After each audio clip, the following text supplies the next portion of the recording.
Hello class, I am Brian Stell, and this is my HM503 Functional Biomechanics project on training for the aerial hoop forward roll. My subject is Emma Phibbs, a former professional ice skater who wants to learn a new specialty act. So what is the aerial hoop? Many of you may be unfamiliar with this. It's a 36-inch steel hoop in which acrobats perform. It doesn't give or flex whatsoever, and it is inverted and hung from a sturdy structure and uses a ball bearing to allow for rapid spinning maneuvers.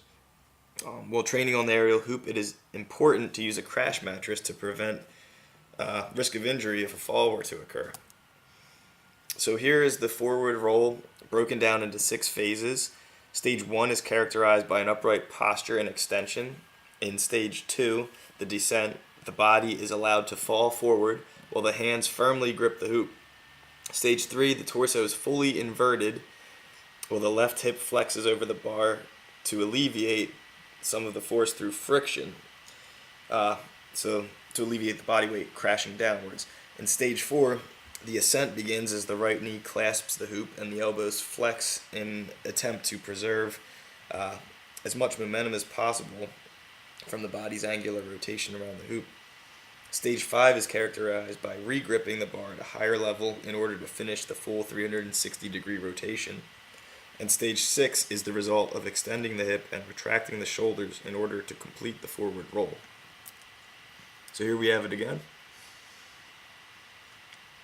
And let's note the left leg, the left knee closest to us, starts fully extended, as you can see it here, and the right foot is clasped around the left knee so that if the hand grip were to fail, you have that knee back up to prevent your head from smashing into the ground. So now we're going to talk about the joint by joint approach, starting with the left knee, which, as we remember, is fully extended to start. So up top here you'll see stage frame 1, 2, 3, 4, 5, 6, the way you would read a paper. So you'll note the left knee starts isometrically extended, in stage 1, and then it flexes until frame 3 to aid in a quicker angular rotation around the hoop. In frames 3 through 6, the left knee extends in an effort to keep the center of gravity acting as a normal force through the middle and the lowest point of the hoop. So if the center of gravity is not in line with the center of gravity of the hoop, there will be sway, which is non-aesthetic and slows the speed of the hoop's spinning or the body's rotation around the hoop. So the goal of all movements on the aerial hoop is to keep the center of mass acting through the lowest point on the hoop. And extending the knee from frames 3 through 6 here helps to achieve a centralized center of gravity.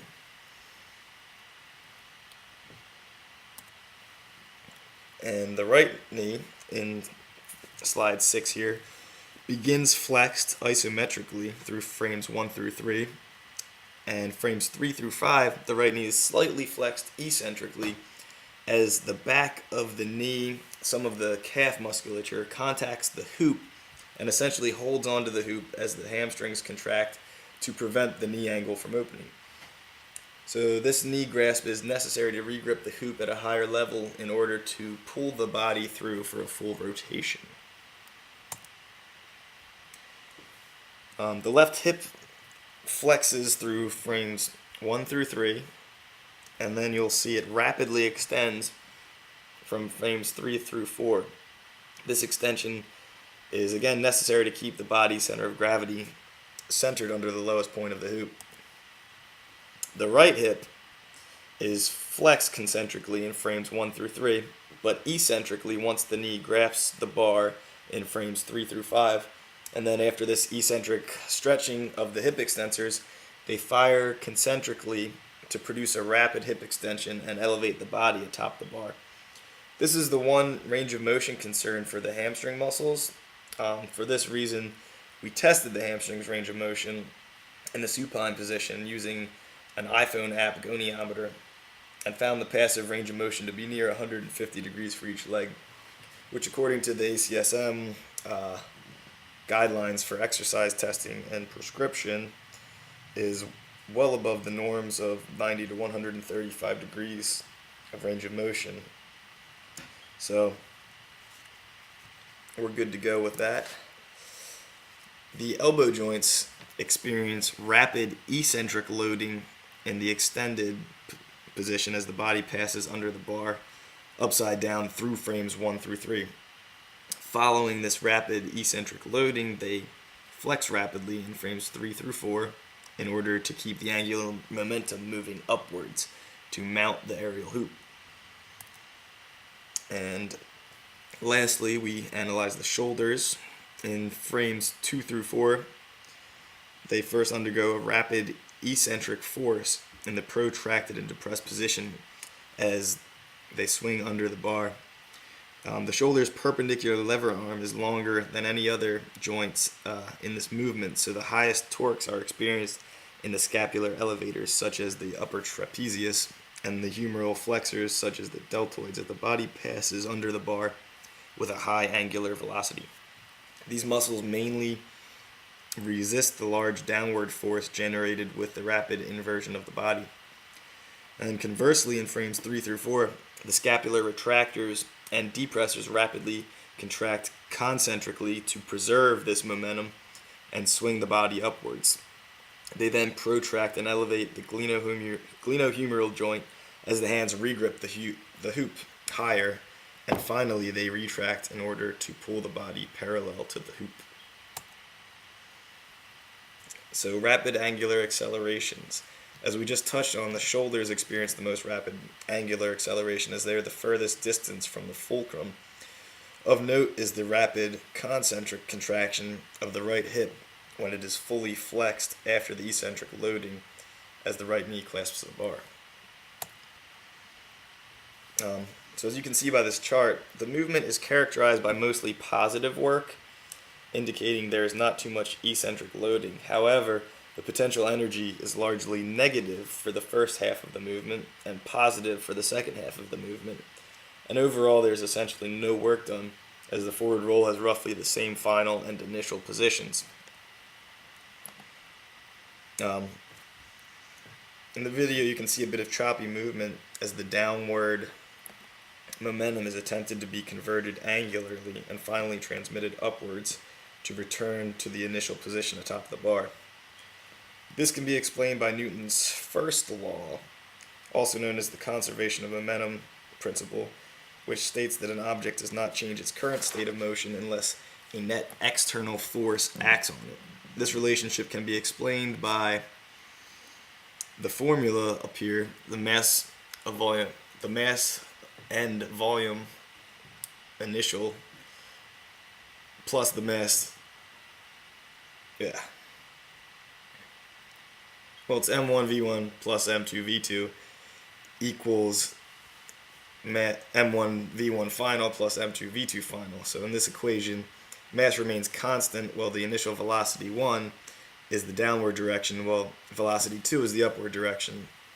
The force is attempted to be converted as efficiently as possible to quickly roll Emma back to her position atop the bar, but velocity 2 is slowed by the external forces acting on the projectile, which is Emma. These forces are friction from her hands and knees on the bar, and the eccentric forces acting on her bar from the muscles.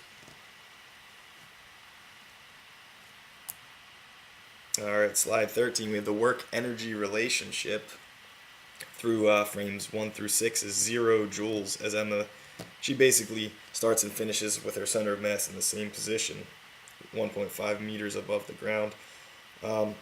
However, through frames 1 through 3, there's a great deal of negative work done.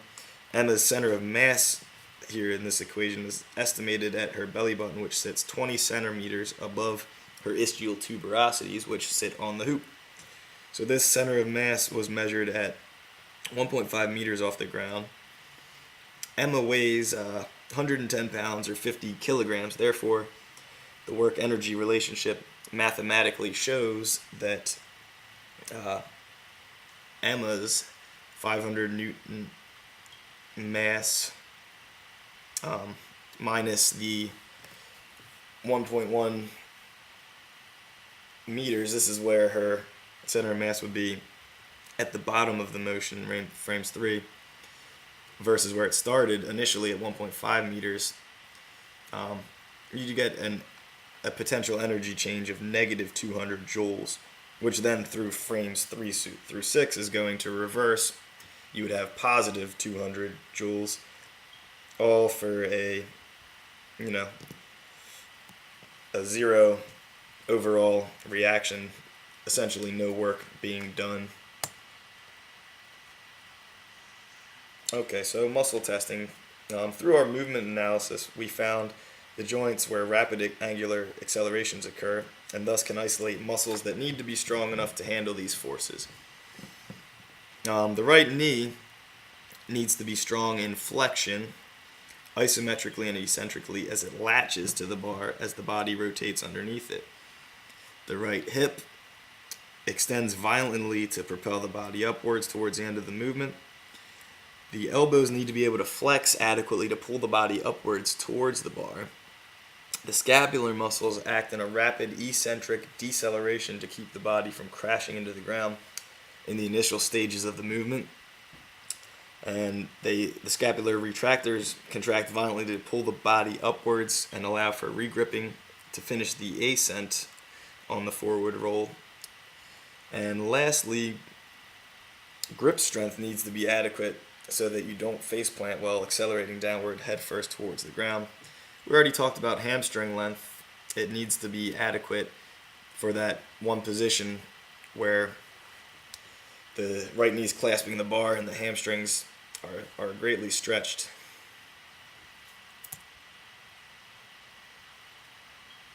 So here you witness a 155-pound rack pull testing hip extension. She failed at 165 pounds, but I believe grip strength could be the limiting factor with that. And sadly, for most of these movements, there are no established norms or baselines. You could only find norms in push-up, bench press, leg press, and sit-up activities for women of this age, none of which I would find particularly applicable to the forward roll and the aerial hoop.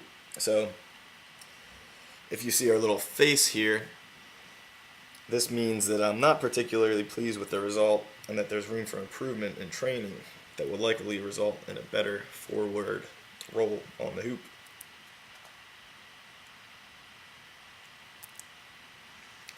So to test knee flexion or hamstring strength, we chose the Glute Ham Developer Body Curl.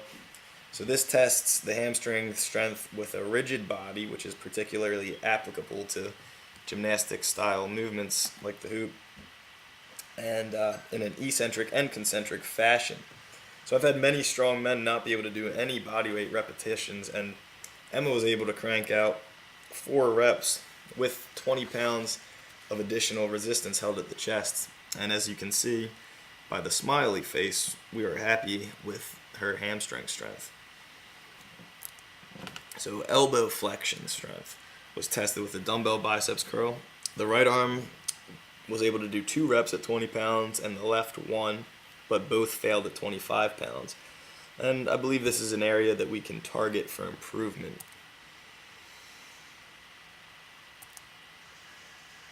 We tested eccentric scapular strength from the power rack using the hips to lift a weight that would otherwise be too heavy, and with the scapula already elevated. So if the weight could easily be controlled for a 3-second negative, then we counted the lift. So Emma here does 205 pounds, and knowing this eccentric depression of the scapula receives the largest forces in the forward roll, likely double body weight, I believe there is room for improvement that would allow for injury proofing and the ability to train more in the hoop that would facilitate quicker skill acquisition.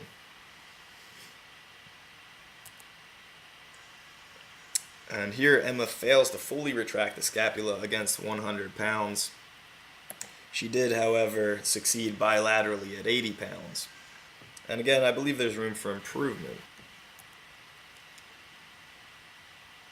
So grip strength is the area where the most improvement is needed. She only got 37 pounds and 39 pounds respectively with her left and right hands. For women, the norms in this range are 49 to 56 pounds. So aerial hoop training can be quite grip intensive, and as you can see here, Emma's grip strength is well off the norms, and she has very tiny hands, which likely affects her ability to generate force. So specific grip strength training will need to take place to better her ability on the aerial hoop. Like we touched on earlier, we tested hamstring length to see if she had the requisite mobility to withstand the great eccentric loading seen during this movement. So norms from the ACSM's guidelines for exercise testing and prescription for passive hamstring length via the supine lying measurement were 90 to 135 degrees. And we tested Emma's in this manner using an iPhone goniometer, and she exceeded it at roughly 150 degrees per leg, so we will not have to prioritize this in our training. So our conclusions from strength testing are that we need to prioritize grip strength, improve upper body strength in general, especially in the elbow flexors, and lower body training will be focused on hip extension. And because the aerial hoop requires great flexibility and core strength for all the maneuvers, we focus on this. We will focus on this during the accessory work, flexibility and core strength. So the most important thing to remember is that Emma does not want to be a weightlifter. She wants to play on a hoop and develop some routines on this aerial hoop.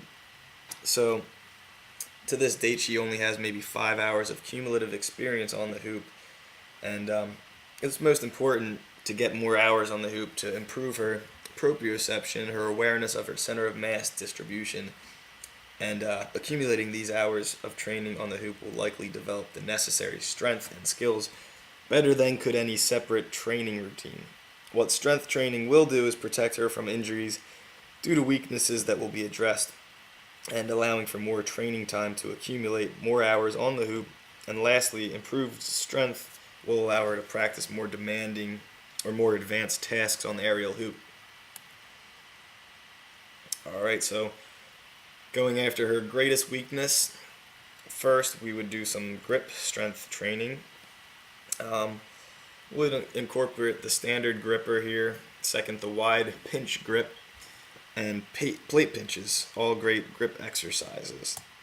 And also in her upper body training, it's going to be very grip intensive as well. So we have the straight arm pull up here, which would be a great exercise to develop both grip strength and the eccentric scapular strength necessary for the forward roll. We will also train the upper body with varied rowing exercises that will target grip and the elbow flexors, like body weight supine rows practiced on either the rings, a TRX, or hanging from a barbell in the squat rack in the plank position. Pull-up variations will also achieve the same goal. And we will balance the pulling out with some push-ups and overhead pressing variations. And the rep ranges will be standard strength training protocols for more demanding lifts that Emma can only do for a few reps. We would stay in the 3 to 5 rep range and rest 2 to 3 minutes to rebuild that ATP for multiple sets. And for easier exercises, we would do more of a bodybuilding approach, a hypertrophy type approach, with 8 to 12 reps, 30 to 60 seconds of rest between sets. And for lower body training, it again will be focused on hip extension. So here we have the single leg deadlift, and we'll practice barbell deadlifts, which again stimulate grip strength. Good mornings and squat variations are also great lower body developers, particularly for hip extension. All of these would be practiced through a full range of motion to develop and maintain flexibility, which is very important for acrobats on the aerial hoop. We would focus on power and central nervous system adaptations as to not add too much bulk for a bodyweight sport. We don't want to do that.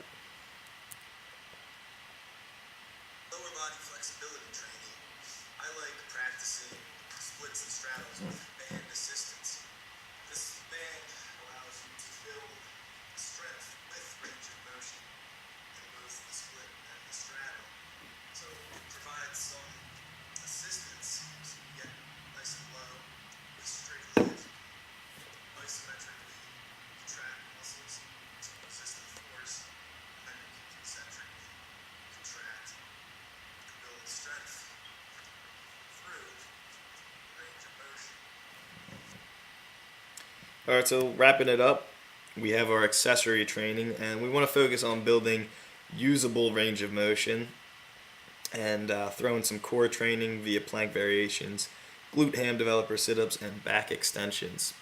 So the aerial hoop it's a body weight sport that requires great flexibility, great core awareness, endurance, proprioception. So we want to make sure we're giving that enough training, and maintaining flexibility is going to help her, and improving flexibility is going to help her be able to achieve more skills, not just the forward roll.